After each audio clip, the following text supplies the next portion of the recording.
केलिया स्मरण होय सकळ विद्यांचे अधिकरण तेची वंदू श्रीचरण श्री गुरूंचे नमामि सद्गुरुं शांतं सच्चिदानंद विग्रहं पूर्ण ब्रह्म परानंदमीशमालंदी वल्लभम सब संतन की जय. मी प्रस्तावनेत कसलाही वेळ घालवत नाही. सगळ्यांचं स्वागत सगळ्यांनी सगळ्या वेळी केलेलं आहे, त्यामुळे मी परत करत नाही. मी मूळ विषयावरती येतो. सद्गुरू भगवान ज्ञानेश्वर महाराज हा खरोखर चमत्कारालाही चमत्कार वाटावा असा एक विशेष विषय आहे.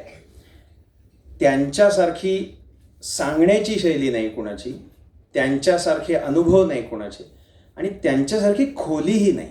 म्हणजे मी तुलनात्मक दृष्टीने नाही सांगत आहे, अद्वितीयत्वच सांगतोय. फक्त तुलना नंतर होईल, आधी ते आहेत सगळ्यांच्या.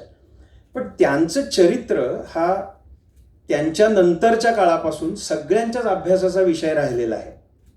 अनेक सत्पुरुषांनी त्यांच्या चरित्राविषयी काही ना काहीतरी मतं मांडलेली आहेत किंवा त्यांनी त्यांचं चरित्र नोंदवायचा प्रयत्न केलेला आहे. कित्येक हस्तलिखित अजूनही अप्रकाशित आहेत, काही मिळालेलीच नाही आहेत, नुसत्या नोंदी सापडतात त्यांच्या.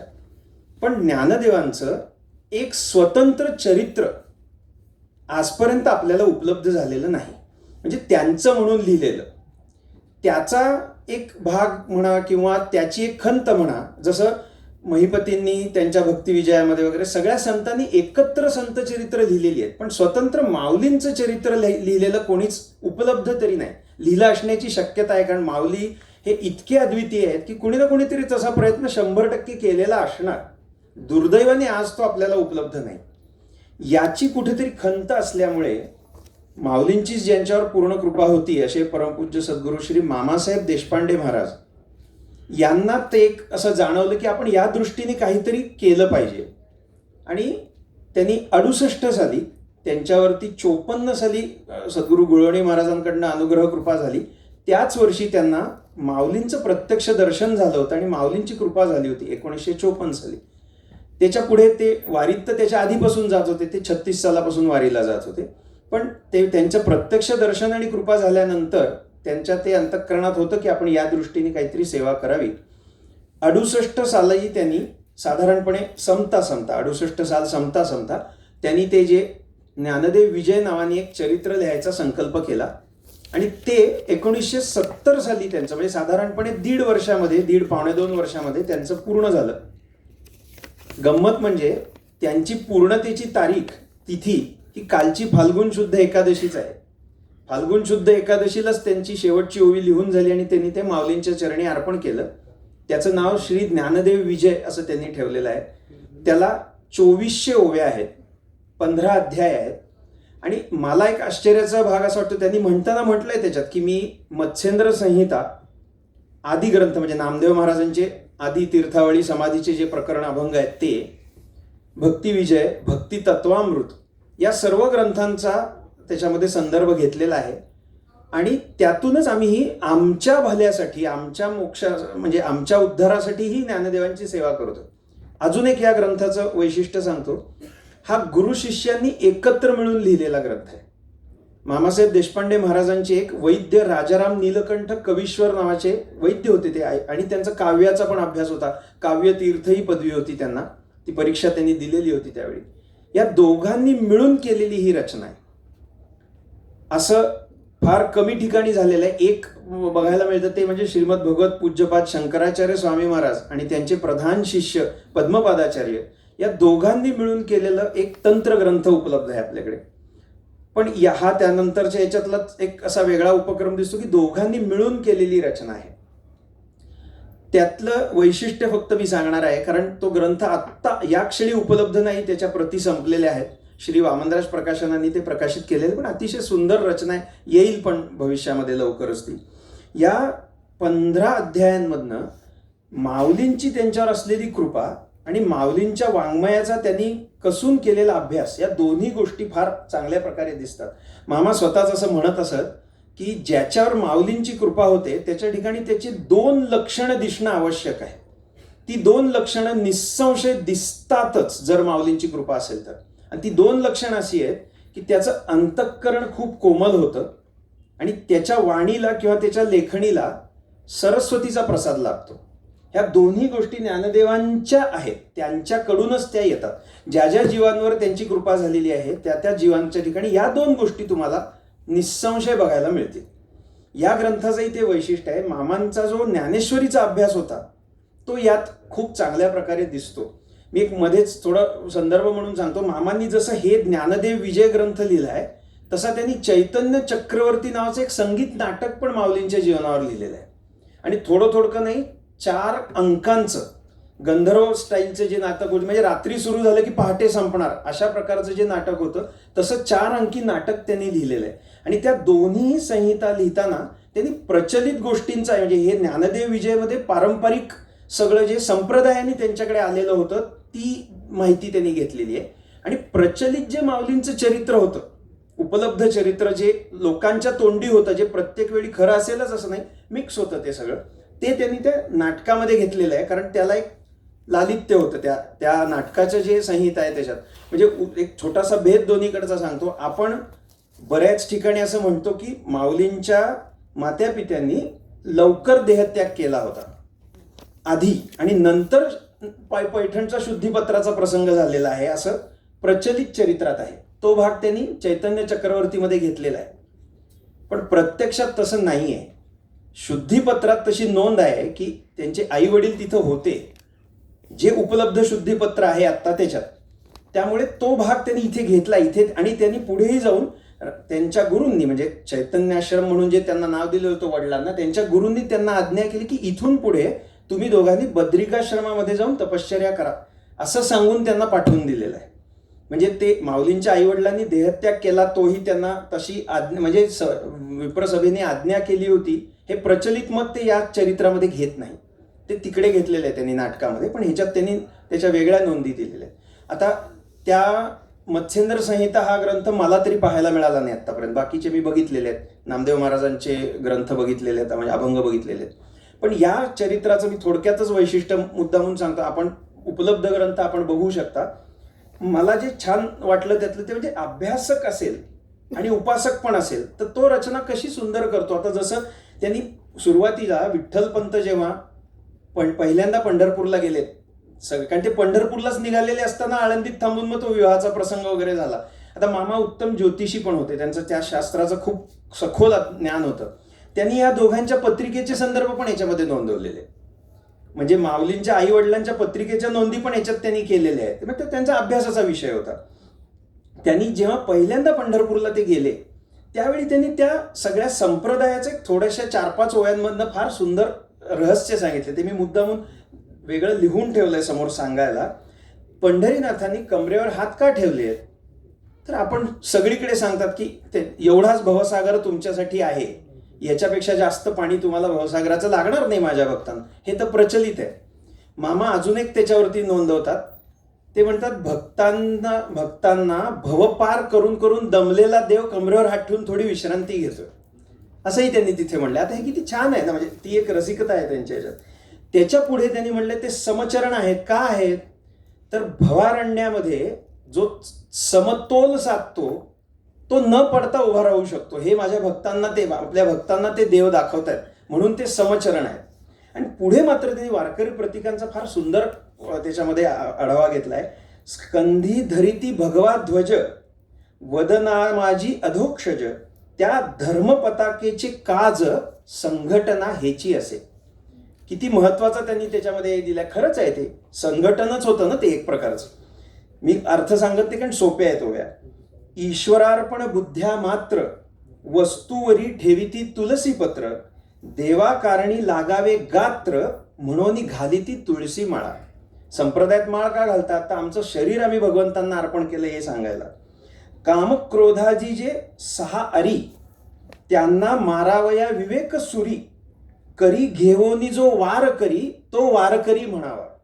ही त्यांनी खूप छान व्याख्या तिथे केलेली आहे. त्या आता या सगळ्या हा अभ्यास आहे त्यांचा, त्यांनी तो तिथे ज्ञानदेव चरित्रात आणलेला आहे. काही ठिकाणी शास्त्रांचे उल्लेख त्यांनी त्याच्यामध्ये आणलेले आहेत. कारण कसं आहे, ते तत्वज्ञ असतात. सत्पुरुष हे सगळे तत्वज्ञच आहेत मूळचे, त्यामुळे ते त्यांचं तत्व कुठेही सोडत नाहीत. भले त्यांनी चरित्र सांगो, त्यांनी कथा सांगो, नाही तर त्यांनी कुठली लीला सांगो, ते तत्व सांगणारच त्यांचं. त्यामुळे त्यांनी हा आता माऊलींच्या 4 भावंडांची नावं का ठेवली ह्याचाही त्यांनी एक ओवी त्याच्यामध्ये घातलेली आहे. आधी संसारातून निवृत्ती, वळे ज्ञानाकडे सत्प्रवृत्ती, त्याच सोपानाने मुक्ती, दर्शविती नामे तयांची. तो क्रमही त्यांनी तिथे सांगितला. आता हे ज्ञानदेव चरित्र वैशिष्ट्यपूर्ण का, तर मी त्यातल्या फक्त 2 तुम्हाला कथा यातल्या वेगळ्या आलेल्या ज्या मला फारशा कुठल्या चरित्रांमध्ये सापडल्या नाहीत त्या मुद्दामून सांगणार आहे. एक प्रसंग त्याने असा मामांनी त्याच्यात नोंदवलाय. महिपती म्हणून एक सत्पुरुष, एक विप्र चाकणला राहत असत.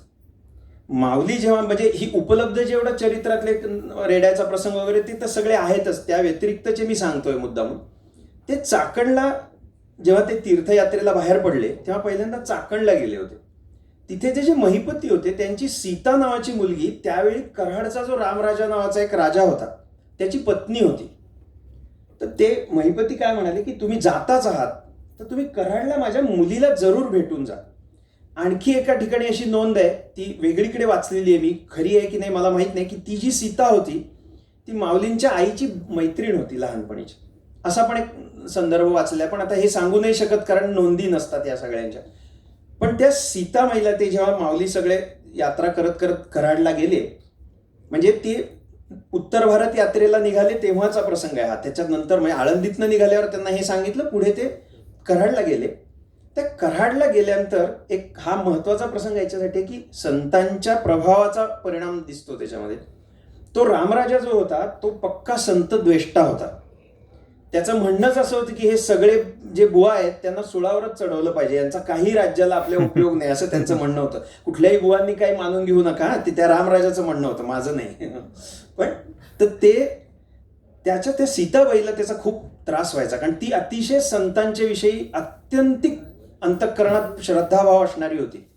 तर तिने माऊलींचं सामर्थ्य ओळखलेलं होतं, कारण या सगळ्या ह्याच्यापर्यंत शुद्धीपत्राचा वगैरे प्रसंग होऊन गेलेला होता. माऊलींची प्रसिद्धी होती की हे अतिशय अद्भुत व्यक्तिमत्व आहे, यांचे चमत्कार माहिती होते लोकांना. त्यामुळे त्यांनी विचार केला की यांचा आपण वापर करू.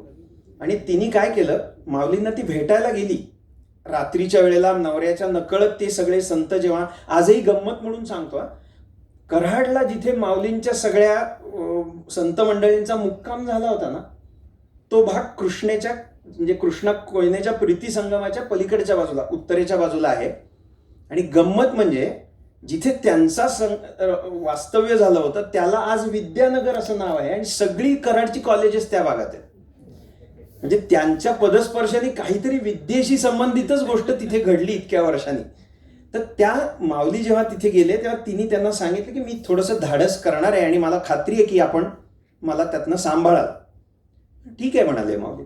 ती तिथनं घरी आली आणि तिला एकुलता एक मुलगा होता त्या राणीला, म्हणजे सीतामाईला. तिने आपल्या हातातली हिऱ्याची अंगठी फोडली आणि तो हिरकणी त्याला पाजली.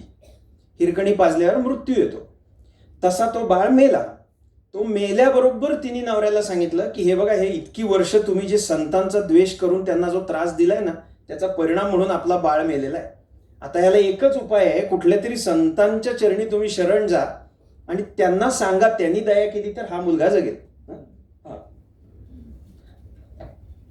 तर तो रामराय तिथे गेला आणि त्यांनी ते म्हणून कुणाला सांगू, तर म्हणाले आहेत संत आलेले, त्यांना शरण जा. आणि तेवढं झाल्यानंतर ते तिथं गेले. आणि माऊलींनी हे न सांगता त्यांनी केलेलं कृत्य होतं, पण माऊलींनी त्या पुत्राचा पुन्हा त्याला उठवलेला आहे, मेलेला पुत्र उठवलेला आहे, असा एक प्रसंग तिथे आहे. आणि दुसरा मुद्दा म्हणून सांगतो, तो महत्वाचा प्रसंग आहे, तो मला दुसरीकडे कुठेही माऊलींच्या चरित्राशी संबंधित बघायला नाही मिळाला. त्या तीर्थयात्रेत जेव्हा ते उज्जैनीला गेलेले होते तेव्हा उज्जैनीला एक वीरमंगळ नावाचा एक चांगला ज्योतिषी होता. तो जो वीरमंगळ होता तो त्या उज्जैनीच्या राजाचा राजज्योतिषी होता. आणि एकदा असा प्रसंग घडला की तो राजा शिकारीसाठी निघालेला असताना त्याला एक तरुण सुंदर स्त्री समोर दिसली आणि त्याचं अंतःकरण तिच्याकडे आकृष्ट झालं. त्याला ते वाईट वाटलं खूप की असं नाही व्हायला पाहिजे, मी राजा असूनही असं कसं वागलो. पण त्याला ते लोकांसमोर दाखवायचं पण नव्हतं. त्यामुळे तो फक्त तिथनं परत आला, गेला नाही शिकारीला. आणि त्यांनी या राजज्योतिषाला बोलवलं. ते म्हणाले माझ्या मनात काय आलं होतं हे जर तुम्ही ज्योतिषशास्त्राच्या वापराने सांगू शकलात तर मी तुम्हाला हे करीन, नाही तर तुम्हाला पण मी सुळी देईन. आता तो राजा त्याचा हट्ट काय सांगता येत नाही. यांना काही ते सापडलं नाही, कुठल्याही प्रकारच्या ज्योतिषाच्या पद्धतीने त्यांना जमलं नाही. ते तिथून जात असताना एक वेश्या होती तिथे, ती त्यांना म्हणाली की तुमचं एवढं रोज तुम्ही स्नानाला जाता, चित्त प्रसन्न असतं, आज का एवढं खिन्न आहे? तर म्हणाले अहो असं असं झालेलं आहे. तर म्हणाले त्या राजाला सांगा, मनामध्ये जी तुझ्या सुंदरा भरली त्या दृष्टीने विचार कर, एवढंच त्याला सांगा म्हणाले. तो परत आला तर राजा म्हणाला का तुला उत्तर सापडलं का? हो सापडलं म्हणाला. मग त्यांनी ते सांगितल्यावर तो म्हणाला बस बस जास्त बोलू नकोस, तुझं उत्तर हे झालंय, पुरलंय मला, आता माझंही काम झालं म्हणाला. मग त्यांनी विचार केला की एक अशी जिला काही समाजात मान्यता नाही अशी स्त्री एवढं कसं काय सांगू शकली जे माझ्या शास्त्राभ्यासाला जमलं नाही. तिने जाऊन त्यांना विचारलं, त्यांनी तिला विचारलं की का असं तू कसं सांगू शकलीस?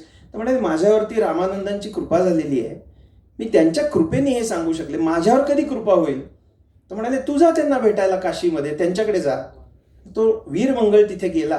ते रामानंद म्हणाले तुझ्यावर मी नाही कृपा करणार आहे, अजून 7 वर्षांनी ज्ञानेश्वर महाराज तुझ्यावरती कृपा करतील म्हणाले, ते येतील, त्यांची वाट पहा. आणि ह्या वीरमंगळाचा एक महत्वाचा संदर्भ म्हणून सांगतो, हा नंतर उज्जैनीत राहिला आणि ज्ञानेश्वर महाराज जेव्हा तीर्थयात्रा करत तिथे उज्जैनीला आले त्यावेळेला त्या वीरमंगळाने माऊलींच्या चरणांवर दंडवत घालून त्यांची करुणा भाकली, माऊलींनी अनुग्रह केला आणि तो म्हणाला आता मला जगण्यात इंटरेस्ट नाही आहे, 2 मिनिटं, जगण्यात इंटरेस्ट नाही आहे, तो मी तुमच्या चरणी देहच अर्पण करतो. त्या वीरमंगळाची जी समाधी आहे त्याचं नाव मंगलनाथ असं आहे आणि हे उज्जैनमधलं अतिशय मोठं प्रसिद्ध शिवक्षेत्र आहे. त्या मंगलनाथाची जी शिवपिंड आहे ती माऊलींनी स्थापन केलेली आहे. हा किती मोठा संदर्भ आहे की जे मंगळाचं जन्मस्थान मानलं जातं ती जागा आहे, पण हा एवढा मोठा संदर्भ. अशी काही अनेक चांगले कथा या चरित्रामध्ये आपल्याला मिळतात. ज्ञानदेवांचं चरित्र हा सगळ्यांच्या अभ्यासाचा विषय असला तरी तो खूप वास्ट आहे, त्यामुळे त्यातनं काय नवनवीन सापडेल ते आपण सांगू शकत नाही. त्या दृष्टीने सगळ्यांनी त्या विषयाकडे बघावं. मी अगदीच मर्यादित वेळेत जेवढं मला थोडकं सांगता आलं वेगळे पण तेवढं सांगितलं. एक अजून वैशिष्ट्य या ग्रंथाचं सांगतो, यातली जी सगळी ओवी रचना आहे ना ती विरामचिन्हांकित आहे. हे खूप फायद्याचं जातं जेव्हा एखादा संवाद येतो किंवा ते जे म्हणजे अभ्यासाच्या दृष्टीने ह्याचं जे संपादन केलंय ते अतिशय उत्तम संपादन आहे, असं मला फार कमी ठिकाणी बघायला मिळालं. जशी सत्यदेवानंदांनी विरामचिन्हांकित ज्ञानेश्वरी केलेली आहे त्या पद्धतीचं आहे. शेवट करतो फक्त, माझे सद्गुरू परमपूज्य श्री शिरीष दादा नेहमी माऊली या शब्दाचं एक वैशिष्ट्य सांगतात, ते मला खूप आवडतं. ते आपल्या सगळ्यांना कवेत घेणारं तेच आहे. मंत्रशास्त्राप्रमाणे अक्षरांना लिंग असतं. अक्षरं जी आपली असतात 52 अक्षरं आहेत त्यांना स्वतंत्र लिंग आहे. त्यामध्ये अकार जो आहे तो पुल्लिंगी आहे आणि आकार जो आहे आणि इकार जे आहे ते म्हणजे इकार जो आहे इकडचा तो स्त्रीलिंगी आहे. उकार इकार दोन्ही. माऊली या शब्दाचं वैशिष्ट्य बघा, त्याच्यात एक आकार आहे आणि 2 उ आणि ई असे 3 आहेत. 2 स्त्रीलिंगी त्याच्यामध्ये मंत्रवर्ण आहेत आणि एक वर्ण हा त्यातला पुल्लिंगी आहे. आपल्याला सगळ्यांना त्या माऊलींचं जे मातृत्व जे जाणवतं ना ते त्यांच्या नावात पण आहे. त्यांचाच सगळा विस्तार आपण गेली 2 दिवस बघतोय, उद्या पण बघणार आहोत. त्यांच्या प्रेमाच्या ठाई मी सर्वांच्या वतीने आणि माझ्याही वतीने दंडवत घालतो आणि माझ्या या 2 मिनिटं म्हणजे 15 मिनिटाच्या वाढलेला असेल तर 1-2 मिनिटाच्या भाषणाला धन्यवाद.